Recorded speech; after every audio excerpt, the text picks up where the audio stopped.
Radio Grand Lac, à Aix-les-Bains et autour du lac du Bourget, votre radio. La nature et vous, découvrir et s'émerveiller avec Sandrine sur Radio Grand Lac. Bonjour chers auditeurs, ravi de vous retrouver aujourd'hui pour votre émission La nature et vous sur Radio Grand Lac. C'est tous les 15 jours, un moment pour découvrir les bienfaits de la nature sur notre santé, ses mystères et ses interactions. Depuis la nuit des temps, nous sommes inspirés et émerveillés par la nature. Mais comment sommes-nous en interaction avec le vivant autour de nous? Pour en parler aujourd'hui, j'ai la joie de recevoir Galit Kenan. Bonjour Galit. Bonjour Sandrine, comment allez-vous? Bien, merci. Alors je vais vous présenter Galit dans quelques instants. Avant ça, je vais vous emmener dans l'historique du monde animal, de nos déconnexions, de notre lien à l'animal. Alors, vous le savez peut-être, chez les peuples premiers, quels que soient les continents, et dans les religions en Extrême-Orient, dans l'hindouisme et le bouddhisme, le lien à l'animal était vraiment important. Il a, parce que c'est encore au temps présent bien sûr, sa place, il est vénéré, il est considéré pour ses qualités, ses aptitudes, il a un statut moral. En Grèce antique, il y a eu deux courants, ce qu'on retrouve d'ailleurs en Occident au fur et à mesure des siècles. Il y a eu un courant plus scientifique, on va dire, avec Aristote, qui reconnaissait effectivement l'animal, mais pour le découvrir, pour sa connaissance, c'est pas du tout pour sa protection. Puis après, il y a eu Hippocrate, et là, après est venu le temps de la médecine et des dissections animales. Et il y a un autre courant en Grèce antique, qui est le courant zoophile, donc aimer l'animal, entre autres avec Pythagore, Platon. Et donc là, c'est plus le respect de l'animal. Et il conçoit que l'animal a une âme. Et il y a une vraie protection de l'animal. Puis on retrouve bien les animaux dans la mythologie grecque, la place qu'ils ont. Puis on va vers le Moyen-Âge. Et alors là, l'animal est à la fois considéré comme une chose, mais aussi comme un humain. Et en fait, on peut retrouver, par exemple, il y a eu des procès contre les animaux, et entre autres, un procès assez fameux qui est durant la peste, le procès contre les rats. Et un avocat a pris la défense des rats et a gagné, visiblement. Puis, au fur et à mesure, on descend et on va vers, je dis bien on descend, ce n'est pas par hasard, je crois. On va vers le XVIIe siècle avec René Descartes, et à partir de là, on tombe dans l'esprit cartésien. Et bon, René Descartes a séparé l'homme, le vivant, le corps en tant que machine. Le corps est considéré comme une machine, et l'homme et l'animal, ils deviennent comme un système, finalement, le corps de l'homme, comme un système matériel qu'on analyse. Et puis, il y a bien la séparation pour Descartes du corps et de l'âme. Et c'est là que les animaux deviennent plutôt des machines, des objets qu'on étudie. Mais dans le même temps, il y a quand même eu des oppositions à Descartes. Par exemple, Madame de Sévigné, qui disait à Descartes, René Descartes, vous considérez les animaux comme des machines, mais ce sont des machines qui aiment, des machines qui jalousent, des machines qui craignent. Et on voit bien d'autres défenseurs comme Rousseau ou Victor Hugo. Et puis en parallèle de tout ça, évidemment, il y a aussi la religion. Donc science et religion vont petit à petit séparer l'homme de la nature. L'homme va devenir supérieur à la nature, il va pouvoir la maîtriser, la contrôler, la chosifier. En fait, on chosifie tout le vivant, excepté l'humain. On voit bien, même dans les expressions, mais en français, tu es bête, tu végètes, mais il y a une question qui se pose, au final, qui est le plus stupide, l'homme ou la bête? Aujourd'hui, on se retrouve à quand même à ce que l'animal, je parle de l'Occident, est tout doucement reconsidéré, on reconsidère et on reprend en sens sa sensibilité, ses capacités, et il y a même le droit des animaux qui enfin naît. Mais tout ça, il y a une grande initiatrice. Dans les années 60, une initiatrice du changement qui est Jane Goodall. Jane Goodall, c'est une primatologue mondialement reconnue. Et elle a fondé dans les années 77 Jane Goodall Institute. Et pour en parler aujourd'hui, c'est justement avec vous, Galit Kenan. Vous êtes directrice de Jane Goodall Institute France. Et alors, vous aviez un rêve ado. En tant qu'adolescent, c'était de devenir photographe, reporter ou archéologue. Donc on voit déjà qu'il y a quand même une quête de la recherche de comprendre. Mais vous avez grandi dans une maison où voilà, la curiosité, le lien à l'autre était vraiment important, le côté politique aussi. Et finalement, vous êtes devenue avocate d'affaires, mais toujours quand même dans cet esprit de défense du droit, du vivant. Et puis en 2001,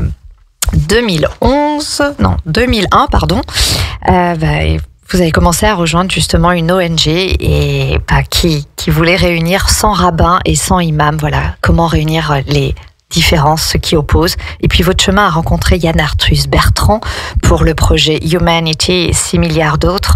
Et là, vous avez vous avez vraiment contribué au développement de ce projet et vous avez rejoint Jane Goodall Institute. Alors, Galit, la toute première question que je pose à chacun de mes invités, que représente la nature pour vous? C'est une question bien vaste. La nature, c'est à la fois ce qui nous relie tous, puisque c'est cet environnement partagé. Elle fait partie de nous, nous faisons partie d'elle. C'est un tout pour moi, la nature, dans lequel on retrouve les hommes et les autres animaux et les végétaux, etc. Mais c'est un tout, ça forme un tout dont nous faisons partie. Très bien. Et justement, c'est un petit peu quand même, je pense, l'essence de Jane Goodall Institute. Alors, pourriez-vous nous présenter, parce que je ne sais pas si tout le monde connaît Jane Goodall Institute, nous présenter cet institut et comment a œuvré Jane Goodall et œuvre encore? Avec grand plaisir. Jane Goodall, c'est cette dame qui a bientôt 90 ans et qui, à l'âge de 20 ans, est partie en Afrique, dans ce qui est aujourd'hui la Tanzanie, parce que c'était son rêve de toujours d'aller en Afrique, de rencontrer les animaux sauvages, d'aller à la découverte de cette nature si différente de son Angleterre natale. Et quand elle est arrivée, elle a rencontré un monsieur qui s'appelle Louis Leakey, qui est un célèbre paléontologue, et qui lui a permis d'aller dans la forêt observer les chimpanzés sauvages. Et là-bas, au début, c'était pas facile, puisque, comme elle l'explique si bien, au début, ce qu'elle voyait uniquement, c'était les fesses des animaux, parce que dès qu'il la voyait, hop, il se retournait et il s'enfuyait immédiatement. Et puis un jour, elle a réussi à créer un lien avec l'un d'entre eux, qu'elle a appelé David Greybird, donc David Barbe Grise, et elle s'est rendue compte qu'il savait créer et utiliser un outil. En fait, il prenait une branche, il enlevait les feuillages, donc il a créé l'outil nécessaire et il l'a mis au sein de la termitière de façon à pouvoir mettre dessus les termites et afin de pouvoir les manger. Or, à l'époque, savoir créer et utiliser un outil, c'était la définition de l'être humain. D'où cette une du Time que j'aime beaucoup, The Woman Would Change the Definition of Man. Et Jane s'est pas du tout arrêtée là. Pardon, excusez-moi. Oui, non, je souriais parce que j'aimais beaucoup le titre. Voilà, à rappeler que c'est dans les années 60. Exactement, oui, mais au tout début des années 60, et ces découvertes vont être extrêmement remises en question, justement parce que c'est une femme, justement parce qu'elle est en plus très jolie. Et donc, beaucoup de gens vont remettre en question ces découvertes scientifiques, puisque cette découverte va changer la place de l'homme au sein du règne animal, va nous remettre au sein du règne animal, va rétablir la définition de l'être humain, tout simplement. Et de là, en fait, Jane, très rapidement, s'est dit, pour sauvegarder la faune sauvage, les chimpanzés sauvages, mais plus généralement la faune sauvage, il faut protéger leur habitat naturel. Et tout ceci ne peut être fait que par, pour et avec les populations locales. Ce qui fait qu'en fait, elle a eu une approche globale. J'ose à peine utiliser le terme holistique qui est tellement galvaudé de nos jours, mais elle a vraiment eu cette vue globale très rapidement. Et dès la fin des années 70, au milieu des années 70, elle s'est dit, les gens travaillent trop en silo. Il y a ceux qui travaillent pour la protection animale, il y a ceux qui œuvrent pour la protection de l'environnement, que ce soit la restauration des sols, des forêts, etc., des océans, et il y a ceux qui agissent pour les humains, pour leur développement économique et social. Et souvent, ils agissent les uns à côté des autres, sans même savoir ce que les autres font, sans créer de partenariat, de connivence entre eux, de façon à pouvoir avoir un impact plus grand. Et je me permets même d'ajouter que parfois certains travaillent les uns contre les autres. Et donc tout de suite, l'idée de Jane Goodall, ça a été de dire, je vais créer un institut qui va permettre d'agir de façon très locale, mais à 360 degrés, en prenant soin des animaux, en les accueillant, en prenant soin de leur bien-être, en les protégeant du trafic des animaux sauvages, enfin quel que soit le danger auquel ils sont confrontés. Mais je vais aussi prendre soin des forêts qui nous entourent, que ce soit restaurer les sols, créer des corridors écologiques, planter des arbres, etc., etc. Et tout ceci, je vais le faire avec l'aide et à l'initiative des populations, des communautés qui habitent ces endroits-là. Et à elles, en fonction de leurs envies, de leurs besoins, je vais permettre un accès à l'eau, à la santé, à l'éducation, au women empowerment, au développement économique et social via du microcrédit, etc., etc. Donc voilà un petit peu à la fois qui est Jane et qui est le Jane Goodall Institute. Mais il y a juste un point que j'ai oublié de dire, c'est que très très vite Jane a dit, une de mes raisons d'espérer, ce sont les jeunes. Les jeunes, et donc en fait il y a une partie dédiée aux jeunes, puisque c'est vrai que c'est notre avenir quand même. Exactement. Au-delà de cette nature résiliente qui fait partie d'une des 5 raisons d'espérer du Dr Jane Goodall, les jeunes en font partie, comme vous le dites, et c'est via notre programme Roots and Shoots qu'on le fait, où on accompagne des jeunes qui ont envie d'agir pour un monde meilleur pour les hommes, les autres animaux et notre environnement partagé. D'accord. Donc en fait, comment ça se passe concrètement ? Alors un groupe se crée généralement en commençant par une cartographie de ce qui existe autour de lui. Je me pose et je regarde. Qu'est-ce qu'il y a pour les hommes ? Est-ce qu'il y a des personnes qui ont besoin d'aide ? Je sais pas, des SDF, des réfugiés, des personnes âgées, au contraire des enfants, etc. Qu'est-ce qu'il y a pour les animaux ? Et qu'est-ce qui manque ? Peut-être un refuge, peut-être une action plus concertée, peut-être les hérissons qui ne sont pas bien pris en compte, peut-être les martinets qui chaque année en revenant dans nos régions ne trouvent plus de nid où pouvoir se poser. Quel que soit, et pour notre environnement, peut-être que ça manque d'espaces verts, de potagers, de jardins partagés, etc. Et ces jeunes, en faisant cette cartographie, vont réaliser ce qui manque. Et en réalisant ce qui manque, ils vont décider quel projet, eux, ils ont envie de mettre en place. C'est eux qui vont choisir quel projet ils veulent faire, quelle est leur finalité et comment ils veulent le mettre en place. Nous, on est juste là pour les accompagner s'ils se posent des questions, s'ils ont des interrogations. Mais tout vient d'eux. Ce qui fait qu'en fait, ça va vraiment développer des leaders. En tout cas, on l'espère, et nous, c'est ce qu'on voit dans le monde entier depuis plus de 35 ans maintenant, des leaders extrêmement empathiques, des leaders qui ont des jeunes qui ont une vue globale sur le monde et qui savent que agir rend heureux, et qui savent que quand on agit, truc dingue, il y a des résultats, et que quand il y a des résultats, on est heureux, alors on les célèbre, et quand on les célèbre, eh ben, ça crée des vocations chez d'autres, ou ça donne des envies chez d'autres, et ça met ainsi en place une dynamique positive. Et en plus, là, du coup, de ce que j'entends, par rapport à ce que vous partagez, c'est quel que soit le pays et l'environnement. C'est pas seulement justement dans la forêt amazonienne ou en Afrique ou quoi. C'est aussi là dans nos contrées, dans nos villes.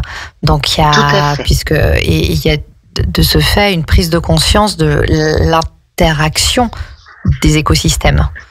Et de l'importance des écosystèmes. Est-ce que c'est un peu ça ce qui manque à l'heure actuelle, cette complémentarité, cette compréhension de quel est l'impact d'un écosystème sur l'autre, en fait. Et que tout est lié dans le vivant, que tout est interconnecté. Et souvent, ces jeunes le savent quand ils sont enfants. Et souvent, ce lien à la nature, ce lien à cette interconnexion qui nous semble une évidence quand on est enfant, se perd au fur et à mesure, à l'adolescence, puis un peu plus tard. Et nous, ce qu'on essaye d'apporter avec ce programme, c'est le fait de garder ce lien, cette connexion les uns avec les autres, que cet autre soit humain ou animal ou lié à cette nature que nous devons protéger tous ensemble. Très bien. Et c'est pour ça qu'en France, il y a plus de 10 000 jeunes qui agissent dans le cadre de notre programme tous les jours avec des projets merveilleux, que ce soit de créer des micro-forêts, des potagers dans leur école, que ce soit pour lutter contre les déchets inutiles. Ils ont une action et leurs actions ont vraiment des conséquences extrêmement intéressantes parce que, comme toujours, quand les jeunes agissent, ça a une répercussion à la fois sur leurs parents, sur leurs professeurs, sur l'ensemble de l'école et souvent, on s'en rend compte, au sein de la municipalité. Donc c'est vrai que ils sont vraiment une de nos raisons d'espérer. Très bien. Écoutez, moi je vous propose qu'on continue cette discussion passionnante après une petite pause musicale. À tout de suite.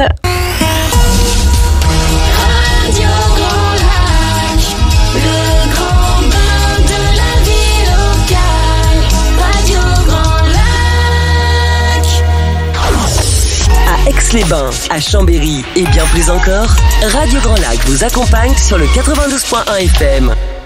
Et voilà, nous nous retrouvons à notre émission La Nature et vous, et nous sommes en direct avec Galit Kenan, qui est la directrice de Jane Goodall Institute. Jane Goodall fête ses 90 ans et c'est une primatologue reconnue au niveau mondial depuis les années 60. Nous étions en train de parler du programme pour jeunes Roots and Shoots, l'importance de relier tous les écosystèmes animaux, l'environnement et l'humain. Et donc le programme est passionnant. Je vous invite à écouter la première partie dans le replay qui sera diffusé ce week-end. Et l'autre question, une question fort importante, on en parlait en début d'émission. Vous me faisiez part, quand on avait préparé l'émission, Galit, que vous étiez étonnée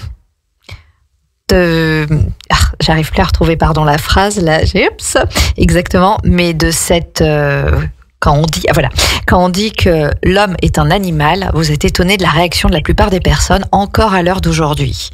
Voilà. Et que se passe-t-il? Comment les gens réagissent? Pourquoi est-ce si étonnant que l'homme soit un animal? Mais j'avoue que c'est toujours un grand étonnement parce que on parle d'un fait scientifique. On parle de quelque chose qui est pas... Je vois pas ce qu'il peut y avoir de dérangeant dans cette phrase. Et manifestement, chez certains, ça déclenche une réaction quasi d'hostilité, voire de déni. Et je ne peux que l'expliquer par le fait que nous avons tellement pris l'habitude de penser que nous, les hommes, nous sommes supérieurs au reste des animaux, que nous, les hommes, nous sommes supérieurs d'une façon générale à l'ensemble de cet environnement qui nous entoure et dont nous faisons partie, que ça nous est difficile de réaliser que nous en faisons partie. Et parfois, quand on parle de la 6e extinction des espèces, malheureusement à laquelle nous participons aujourd'hui, là aussi, les gens pensent les espèces, les animaux, mais pas nous. Et c'est cette dualité, cette difficulté à penser l'homme comme faisant partie d'un tout et non pas comme étant différent, à l'écart, voire très souvent supérieur aux autres, que parfois ça peut amener à des petites discussions effectivement qui peuvent m'amuser. Je suis d'accord. Mais voilà, c'est ce qu'on disait en début d'émission, en introduction, cette déconnexion, la chosification de l'animal. Et alors, une question, quand de ce fait vous discutez avec ces personnes, vous échangez, et j'imagine que vous avez des arguments, j'aime pas ce terme. Il y a un échange, vous donnez votre point de vue. Au fur et à mesure, est-ce qu'il y a une prise de conscience? Est-ce qu'ils comprennent que on fait partie du même règne? Alors oui, Et je dois vous avouer que j'ai changé ma façon d'échanger avec ces personnes au fur et à mesure des années. Et je suis en cela plus le conseil du docteur Jane Goodall, qui me dit toujours, quand tu es en désaccord profond avec quelqu'un, c'est pas obligatoirement en raisonnant que tu pourras le convaincre, mais en le touchant par le cœur. Et je suis assez d'accord avec cette façon d'aborder les choses. Alors, elle n'est pas messagère de la paix auprès des Nations Unies pour rien. Elle le fait absolument merveilleusement. Mais c'est vrai que je crois que des réponses scientifiques, que des réponses uniquement intellectualisées ne vont pas toujours porter tous leurs fruits. Ils sont nécessaires, mais pas suffisants.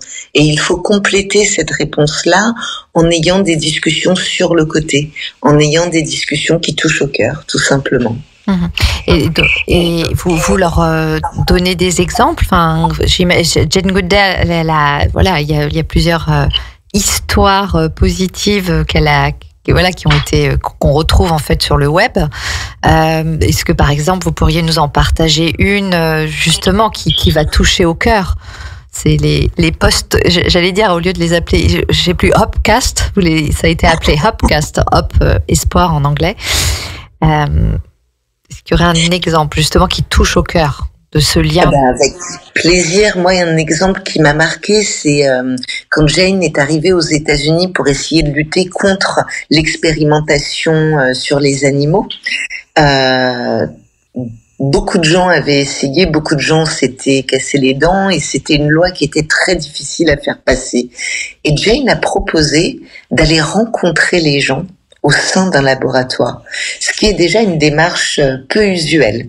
Et elle est allée à la rencontre des gens qui y travaillaient, pas uniquement des gens qui dirigeaient le laboratoire.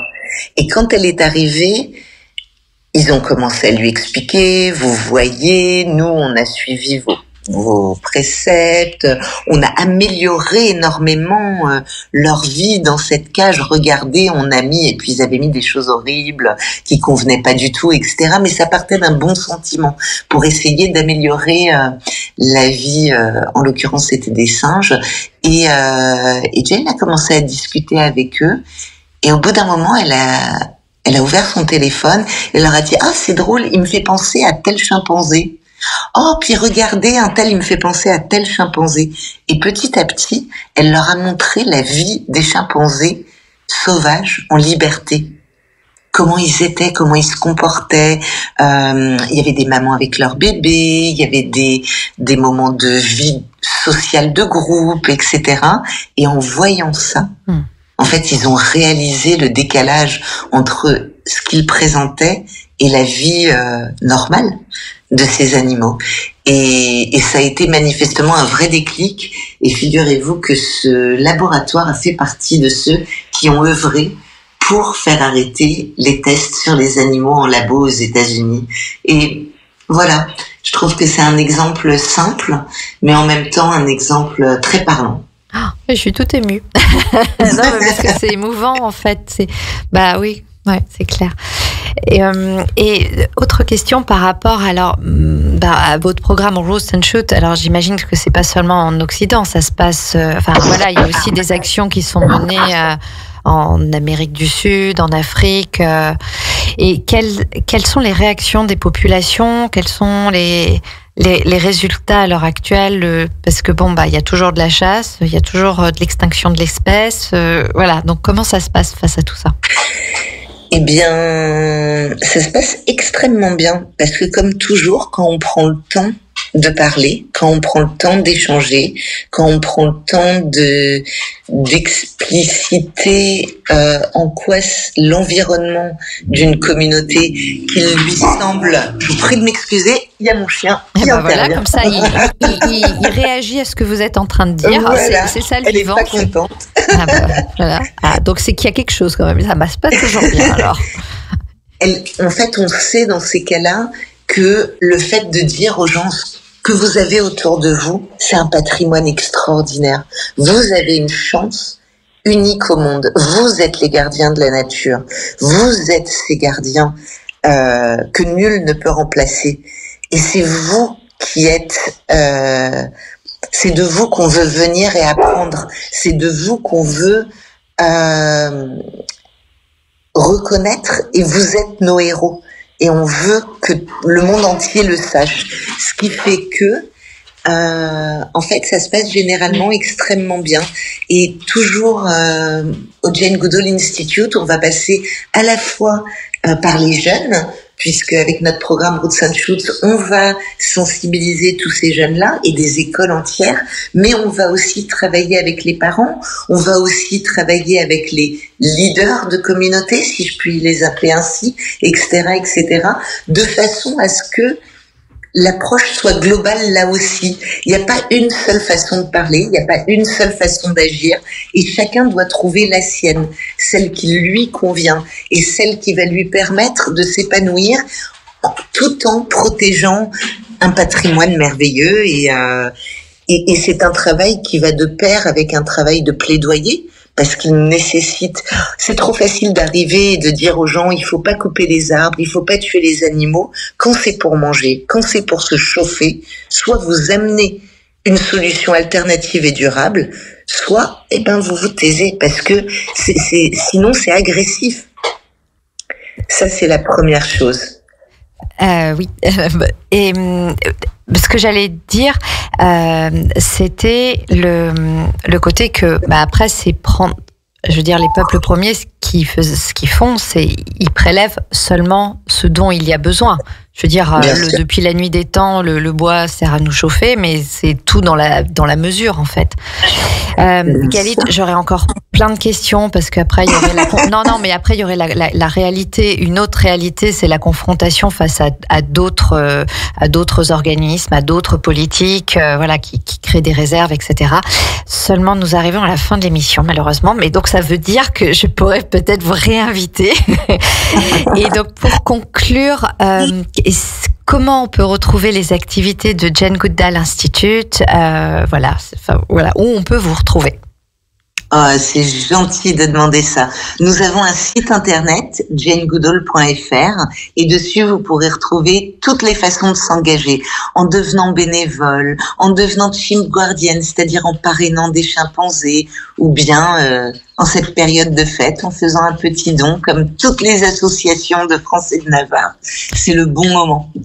Très bien. Et alors, j'appelle Jane Goodall parce que c'est quand même, quand on parle anglais, c'est good all. C'est quand même pas mal comme jeu de mots. Donc, Jane, Jane, et good all, c'est en un seul mot, GOODA2L.fr. Et voilà, et on peut voir quand même un magnifique jeu de mots, good all. Et puis si on enlevait un O, ça ferait God all. Voilà. Galit, je vous remercie infiniment de votre présence sur l'antenne. Et chers auditeurs, nous nous retrouvons, alors dans 15 jours, il n'y aura pas d'émission, mais nous nous retrouverons en 2024. Mon Dieu. À très bientôt. Bonne journée. Merci. Retrouvez également votre radio préférée, Radio Grand Lac, sur radiograndlac.com et sur les réseaux sociaux. Radio Grand Lac.